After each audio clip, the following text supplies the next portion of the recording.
Halo Style Lovers, aku Mario Cristiano sebagai Group Head Product Innovation di PT Paragon Technology Innovation. Hai Style Lovers, perkenalkan nama saya Asa, saya adalah Brand Associate dari Danin Skincare. Nah, pada kesempatan kali ini saya memberikan informasi terkait perkembangan skincare 2023 nanti.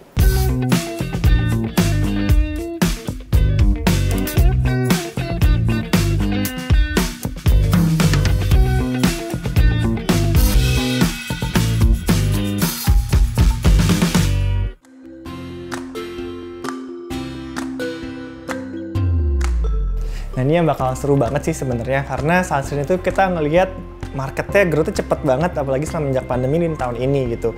Kita ngeliat banyak banget ada physical sunscreen, ada yang di mix, ada yang chemical, orang-orang makin aware sunscreen dipakai lebih banyak. Jadi kita cukup ngerasa happy dan cukup optimis ngeliat ke depan tren sunscreen itu makin besar ya dan kita ngerasa orang-orang akan semakin pintar sih. Jadi sunscreen ini dengan banyaknya orang juga mulai mencari sunscreen yang cocok, mereka open untuk nyoba berbagai macam jenis sunscreen. Nah itu tuh kita ngerasa sih bakal terus gede banget ke depan sih, sunscreen bakal gede banget gitu. Tren skincare di tahun 2023 nanti akan terus diminati dan akan terus berkembang juga secara formulasi tetapi tetap relevan dengan kebutuhan pasar.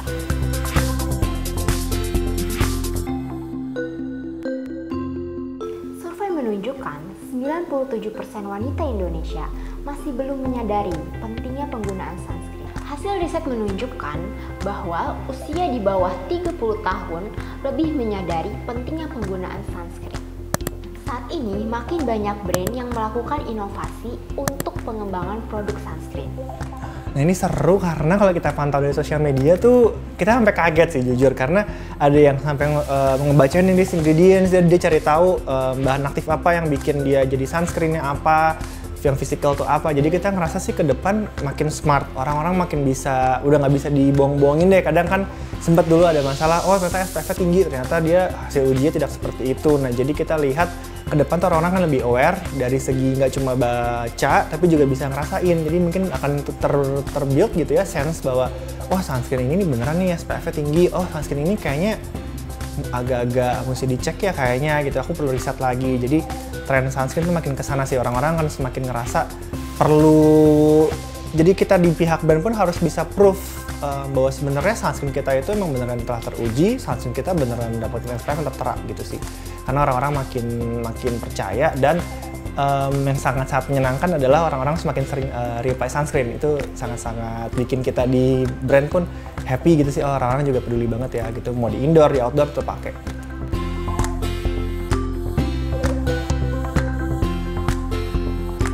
Jadi kalau kita lihat baseline-nya juga tetap orang-orang akan cari sunscreen SPF semakin tinggi tapi tetap nyari seringan mungkin tuh udah pasti dicari.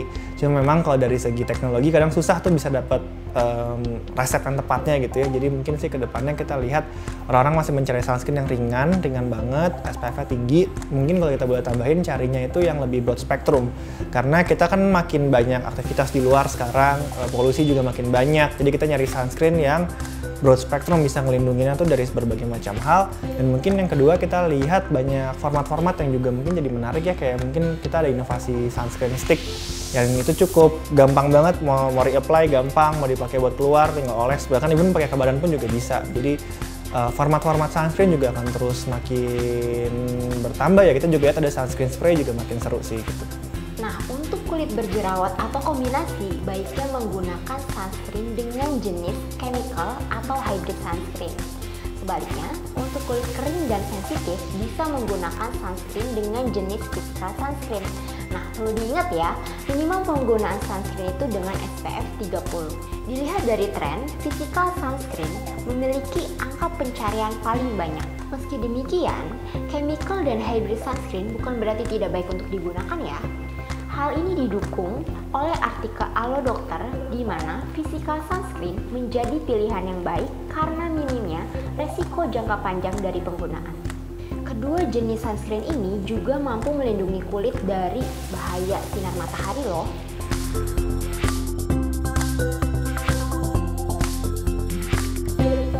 Sunscreen dengan klaim Blue Light Protection akan semakin diminati di tahun 2023 nanti. Hal ini disebabkan karena penggunaan gadget semakin meningkat saat pandemi. Oleh karena itu, kulit kita membutuhkan perlindungan ekstra karena sinar blue light memiliki dampak yang buruk untuk kulit.